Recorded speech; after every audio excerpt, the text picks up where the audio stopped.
What's good, YouTube? Week 7 is upon us. Mid-season for the NFL season is upon us.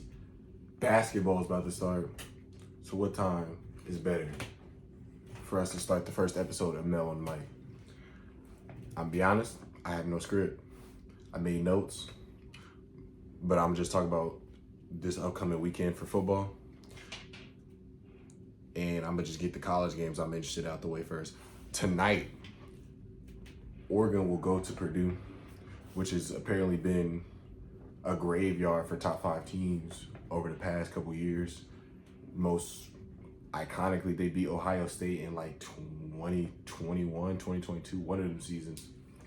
And, you know, with Oregon being a West Coast team and them traveling so far, I expect this game to be a little ugly. I think Purdue will cover the spread. I don't think they'll win, but Oregon should win this game comfortably. Me being an Oregon fan, hopefully that isn't biased. Next, LSU and Arkansas. Arkansas is one of them dangerous teams. The defense was really good against Tennessee, and they haven't been really out of games except for Texas A&M, I'm pretty sure. But I feel like if Arkansas could do what they did against Tennessee, run the football, play good defense, I think Taylor Green should be healthy. I know he went out late in the Tennessee game, but they had a bye week in between these games. Another really big game. I feel like if Arkansas wins this game, they should be ranked. I don't really know how that looks for LSU though, with them being a one-loss team, I'm pretty sure at the moment. They did get the big win against Ole Miss. I will take LSU, but don't be surprised if Arkansas wins. And next, another college game. Of course, we got Georgia and Texas. Texas going on the road to Athens to Georgia. Texas is favored at the moment. They did start kind of slow against Oklahoma last week, but I'm going to just chalk that up to Ewers' first game back. And rivalry, of course. I will say I have Texas winning, but I don't think it's going to be an easy game. I got it like in the 28 to 27 range, a very close game. Clemson should win against Virginia. Louisville and Miami is an underrated game. Miami has looked human recently, especially in the California game. They had the bye week last week, but I think they'll win this game.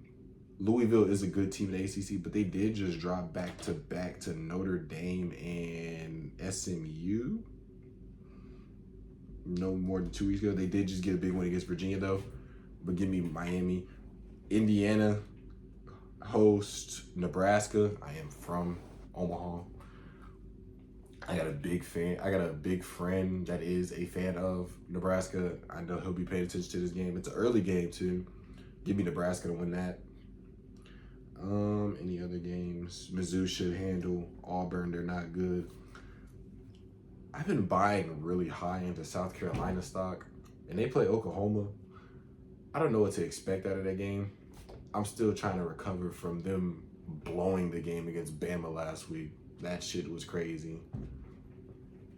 With the missed 2-point conversion by itself, just the overthrow, and then them just completely forgetting how to play football in the last couple seconds after getting the onside kick. But I'm not gonna make a prediction on that. Illinois and Michigan's an interesting game because it's Big Ten football, and I haven't watched a lot of Illinois games. I just know they've been playing really, really good football.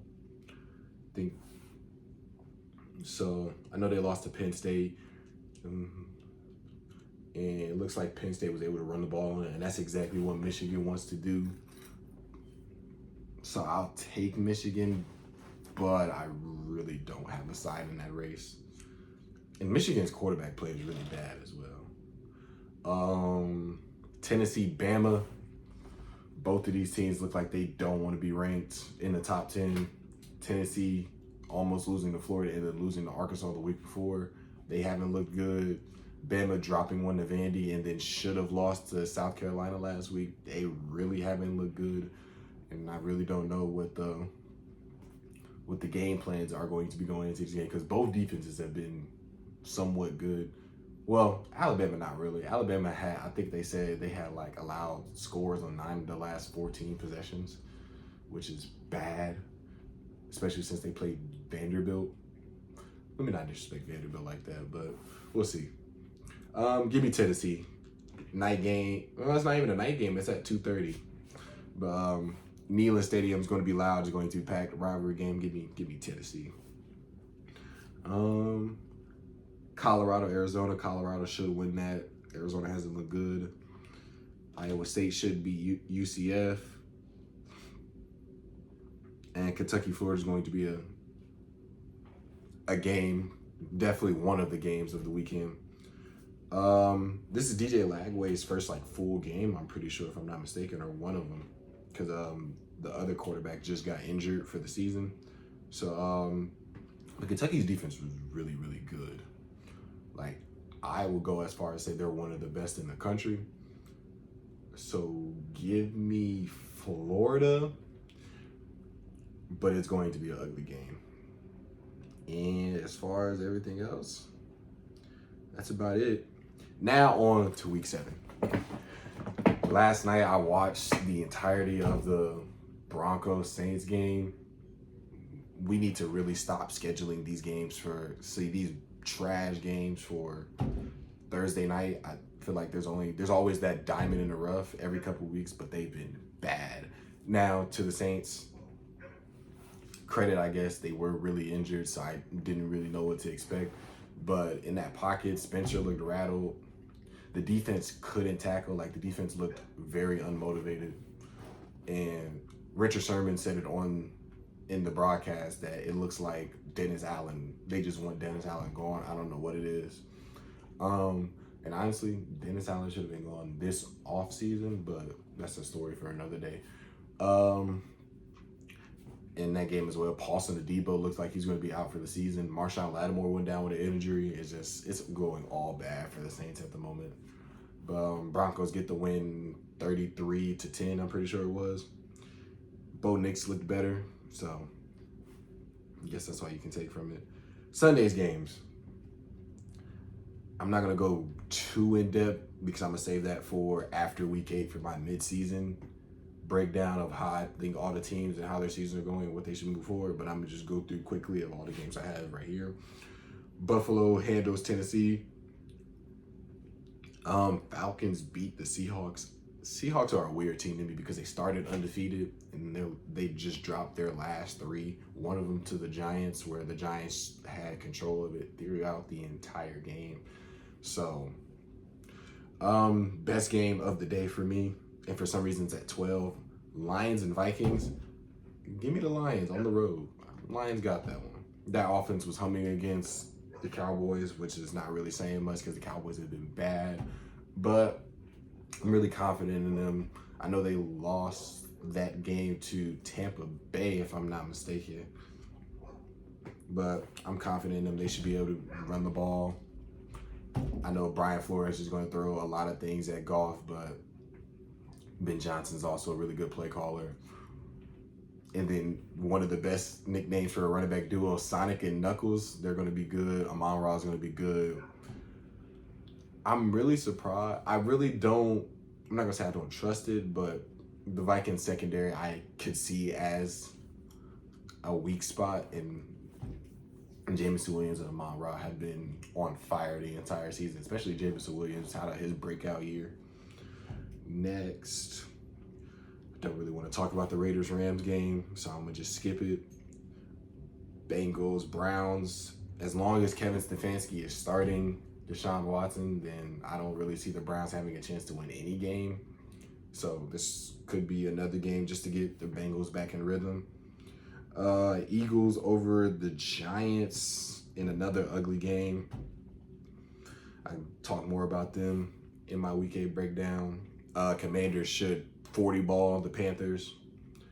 And then another really good game. The Texans are going to go on the road into Green Bay. Green Bay has been one of the best defenses. They've been forcing turnovers.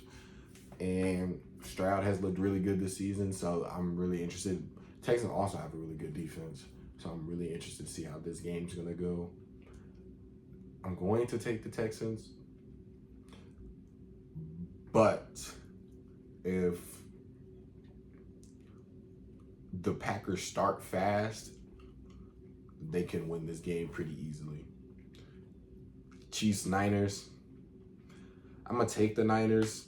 I really don't know what to think of them with all their injuries, and they just haven't lived up to expectations as well. I know they have injuries, of course, and they're losing CMC, but the game against the Cardinals where they blew a lead against the Rams, these have been winnable games. Games they should have won. We got the Toilet Bowl. I expect Drake May to cart. I ain't gonna say expect. I wouldn't be surprised if Drake May carved up this Jaguars defense. They've been exceptionally bad, and May looked really good. Of course, he still showed that he was a rookie with interceptions, but him and Pop Douglas apparently have really good chemistry to start off with. So I'll take the Patriots on the road. Colts, Dolphins. Anthony Richardson comes back this week, and I just saw Shane Steichen rule out Jonathan Taylor. So, and there's optimism Tua will play and Devon Achane will play. I don't really see Tua playing, but Achane I can see playing. I'm gonna take the more. What's the word I'm looking for? I'm gonna take the healthier team at the moment. Give me the Colts. Yeah, I'm gonna take the Colts. Hopefully Anthony Richardson doesn't make the bonehead plays that he's really making a habit this season. Believer in him. And then the Sunday night game, Jets just made a big move. Tomlin has to prepare for Adams. Speaking of, let me get my prediction out of the way first before I talk about the Steelers. If Devontae Adams plays, I still don't see him going into Pittsburgh and winning. I think Pittsburgh's going to be able to run the football and really just control the game with their defense. For some reason, I trust their offense just a little bit more than I trust the Jets' offense. It's a good defense. Jets' offense has looked up and down throughout the season. But with that being said,